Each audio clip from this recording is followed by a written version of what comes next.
심령이 새로워지고 하나님의 은혜가 절실하면 아주 그냥 막 용을 쓰는 거죠. 용을 써. 처음에는 용을 쓰고 하나님 위에서부터 힘을 주시면 능력이 발동하면요 막 나도 모르게 손이 올라가게 되고 기도하게 되고 그냥 뭐 기도 아버지 하나님 어쩌하다 주여 찬송하다 기도 조금 하다 이런 사람 기도줄에 안 잡힌 거예요. 기도에 깊이 들어가게 되면 찬송할 새가 없어요. 중언부언 하는 게 아니에요. 왔다 갔다 하는 게 아니에요. 남을 의식하는 기도가 아니에요. 하나님이 들으시고 계신데 요한계시록 8장에 보면 천사들이 성도들이 기도할 때 금으로 이런 색깔로 된 나는 그걸 봤어요. 한번 부흥회 가서 동성기도를 시켰는데 낮에예요.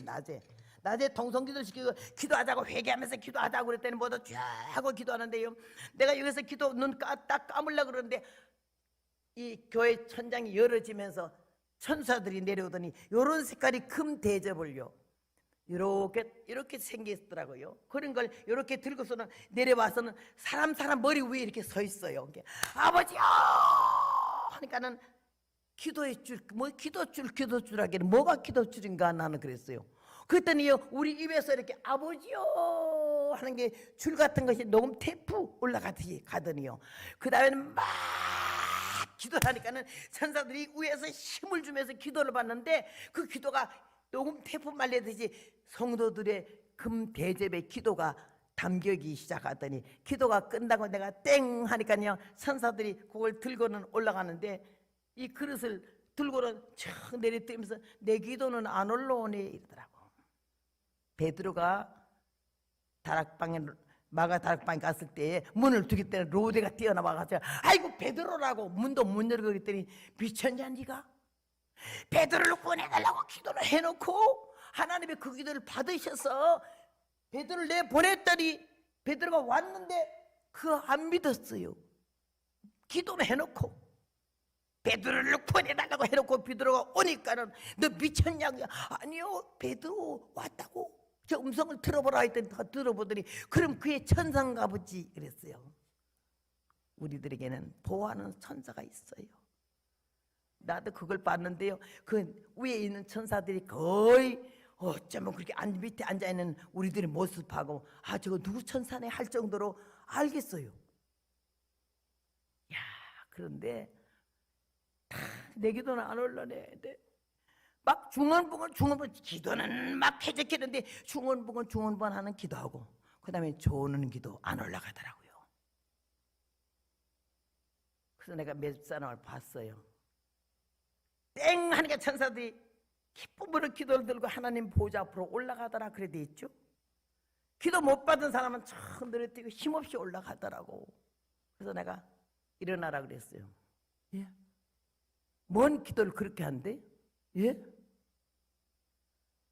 우리의 진실과 정직과 간곡한 믿음의 기도를 하나님 받으시는데 왜 이렇게 시간만 떼냐고. 뭐 아버지 이러냐고.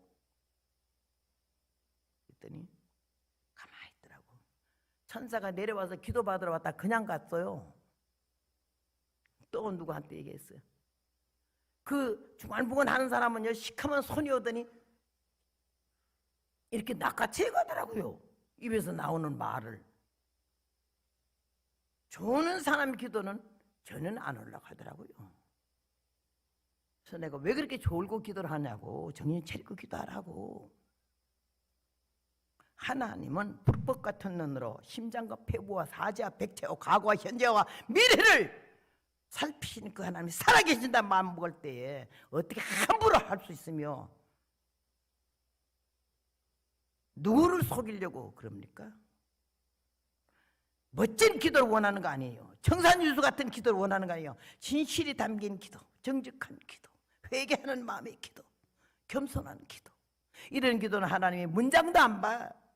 무슨 문장을 봐요. 내가 오직하면 어릴 때 주일학교 반사를 볼 때 은혜도 모르고 성신도 모를 때 얘는 자기의 정체성 바로 알아야 돼. 아무것도 아닌 거를. 내가 누구다라는 걸 머리에서 치우셔요. 자타가 나를 공인한다 이런 생각하지 마세요. 유명한 사람 천당 가기 좀 힘들잖아요. 예수는 유명한 사람 찾으러 온 게 아니라 나는 죄인으로 구원하러 왔고 병든 자에게 의원이 필요하다고. 그 주님의 사랑이 절절히 이 가슴에 와 닿으면서 그 말씀 없었으면 내가 어떻게 다시 용기를 내고 주 앞에 나올 수 있었을까. 기가 막힌 거예요. 하나님의 은혜를 받고 하나님의 사랑을 받고 네가 회개하고 사람만 되면 조건이 있어요. 전제 조건이 있지. 회개 먼저 하고 사람 되래요. 회개하고 사람 되면 내가 너에게 은혜를 복을 준다고. 영육에 흔들어 넘치게 복을 준다고. 그리고 너의 음성을 세계 만방에 5대양 6대주에 들리게 한다고. 나 그거 뭐 이해가 안 되고 믿어지지 않는 얘기를 했어요. 똑같은 말씀을 3번 하시면서 하나님이 나에게 말씀하셔서 아멘 하고 기다려 보겠습니다. 부도 내지 마십시오 이랬는데 몇 세월이 지난 다음에 하나님이 이렇게 건강을 하게 하셔서 가슴 속에 큰 증거가 돼. 날마다 십자가를 생각하면 너무나 감사하고 오늘이 이렇게까지 그 십자가의 공로와 그 위대한 승리가 없었으면 어찌 우리가 이 자리에 있겠습니까? 나는 주님의 은혜가 너무나 감사하고 정말로. 그런데 오늘 여기 본문에 보니까는 십자가를 지고 골고다 언덕 올라가는 주님 뒤에는 여인들이 따라갔다 했어요. 그냥 따라간 게 아니라 울면서 따라갔어요. 그들은 설마 예수님이 사흘 만에 부활하시는 메시아인 걸 깊이 깨닫지 못했는 거죠. 존경하고 사랑하고 병 고쳐주고 떡 먹여주고 그래서 예수님한테 정이 들었어. 인간 예수를 생각해서 울며 따라올 때 주님이 아이고 그래도 내가 마지막 가는 뒤에 따라오면서 울어주는 사람이 있네 이러지 않으셨어. 예루살렘의 딸들아 나를 위하여 울지 말고 너와 너의 자녀들을 위해 울으라고. 의미심장한 얘기를, 이게 뭔 뜻인지 이해가 안 되는 얘기를, 나를 위해서 울지 말래. 값싼 동정은 정확한 판단을 흐리게 하는 거 아닙니까? 그렇기 때문에 눈물 흘리지 마라. 앞으로 너희들이 당할, 이스라엘 백성이 당할 그들의 앞날을 바라본 주님께서 너와 너희 자녀들을 위해서 울라. 그 말이 이 시간도 우리에게 필요하잖아요. 우리와 우리 자손들을. 자녀들을 어떻게 마음대로 합니까? 예수 믿으라니 믿습니까? 교회 나가자니 나갑니까? 신앙생활 여러분 말대로 같이 신앙생활하는 자녀가 있으면 여러분 복 중에 최고의 복을 받은 거예요.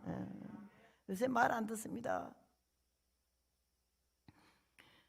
이렇게 말씀을 들으셨어요. 구레네 시몬이 가는 걸 억지로 잡아서, 왜? 주님이 십자가를 지고 가는데 사형해야 할 시간이 자꾸 지연되니까 쓰러지시니까, 십자가 무거워서 쓰러지시니까 지나가는 구레네 시몬을 억지로 잡아서 십자가를 대신 지워서 가지 않았어요. 그러나 우리가 성지순례 갔을 때, 80년도에 성지순례 갔을 때 그 소개하는 사람이 말하기를, 안내원이 말하기를 저기가 구레네 시몬의 집이라고. 예수님이 십자가를 억지로 지웠거든요. 아니 왜 나를 자꾸 십자가를 지라, 이런 걸 억지로 힘이 꽤나 세 보여서 억지로 졌는데도 하나님이 그에게 복을 주셔가지고는 구레네 시몬의 후손들이 얼마나 복을 받고 잘 됐는지 말도 못하고 아주 복을, 억지로라도 주님의 성경 말씀에 하나님의 사람들이, 하나님의 종들이 우리에게 가르치는 말씀대로 살려고 애쓰고 노력하면요, 우리 힘으로도 능으로도 안 되나 여호와의 신으로 할 수 있으니 하나님이 우리에게 믿어지는 믿음과 할 수 있는 여건과 능력을 허락해 주실 줄로 믿습니다. 얼마나 주님 앞에 감사해요. 나는 이 시간까지 그 십자가의 위대함이, 십자가 보기만 해도 좋은 거예요. 얼마나 가다 십자가만 보도 그냥 너무너무 좋은 거예요. 우린 미국의 한 교회 부흥회를 내가 하게 됐어요. 80년대에. 근데 그 한 교회 부흥회를 끝나고 나니까 3개월 부흥회가 짜이더라고요. 그때 내가 지난번도 잠깐 말씀드렸지만은 여자 강사는 최자실 목사님하고 그 다음에는 안희숙 여사 두 분이 굉장히 활동할 때인데, 이렇게 검정치마 흰 옷을 입고 촌스러운 여자는 사람들이 깜짝 놀라는 거예요. 뭐 저런 게 다 왔나, 저게 무슨 강사야 할 정도로 형편도 무인지경인 나를 갖다 하나님 그 가운데 끼워갖고는 전하는데, 신람 교회라고 로스앤젤레스의 한 교회에서 부흥해가지고 그냥 그대로 연속으로 3개월 비자 받은 3개월 어느 날까지 부흥회를 했어요. 그렇게 하면서 그 교회 신람 교회에서 나를 초청을 해가지고서는 정식으로 영주권 신청을 해가지고는 합법적으로 해서 이민을 간 게 40년 됐죠. 그래서 성지순례를 가게 되면서 얼마나 은혜 받았는지 붕에 100번 한 것보다 나아요. 성지순례 가서 주님이 사시던 동네 나사렛, 갈릴리 바다, 그 다음에 베들레헴 다니면서 얼마나 내가 어떻게 이 천하는 것이, 이 가난하는 것이, 이 무식한 것이 어떻게 주님이 성지로 올 수가 있을까? 주님이 걸어다니시는 이 길을 걸을 수가 있을까? 골고다 언덕에 무덤에 다 보면서 너무 많이 울었어요. 제일 많이 울은 거는 가스실에 들어갔을 때에 예수님이 가신 다음에 너희 자녀를 너를 위해서 울으라고 하셨잖아. 얼마나 이스라엘 백성이 600만 살해 당했을 때에 하나님이 우연이 아니에요. 가스실 옆에서 처음부터 마지막까지 대형 사진을 갖다 걸어놨는데 전부 이스라엘 백성들이 순교하는 현장, 총살당하는 현장, 여자들을 홀랑 뺏겨서 아주 알몸으로 뭐 시래기 엮듯이 붙들어 매가지고 줄줄이 앞으로 가는데 총을 거느고 끌고 가는 모습, 그 비참한 걸 어디서 입수했는지 그 사진을 대형 확대해서 이 벽을자 벽지를 그걸로 했더라고요. 내가 생각했어요. 만약에 내가 복음을 증가하는 전도자의 입장인데도 저 총칼이 내 가슴을 대고 너 예수 믿을래? 죽인다 이러면 내가 저들처럼 장렬한 모습으로 아주 의연한 모습으로 서 있을 수가 있을까? 비겁하지 않고 두려워하지 않고 피하려고 하지 않고 얼마나 울었는지 예수님 만나는 심정으로 이 치마저고리를 입고 거기 예루살렘을 들어갔어요. 그러는 성지를 돌았어요. 가스실을 돌고 나올 때는 너무 울어서 눈이 부어가지고 눈을 뜰 수 없어서 햇빛에, 그리고 얼마나 이 치마를 고무신으로 밟았는지 하나님이 거기에서 나를 다시 한번 재무장시키시더라고요. 복음이 얼마나 중요한 게 예수님이 그 사시던 현실 현장에서 주님을 막 이 몸으로 느낄 수가 있고 피부로 느낄 수가 있었어요. 아, 나 같은 죄인이 이 거룩한 성지를 어떻게 댕겼을까? 그러면서 거기를 이렇게 돌면서 은혜를 많이 받고 이렇게 돌아왔는데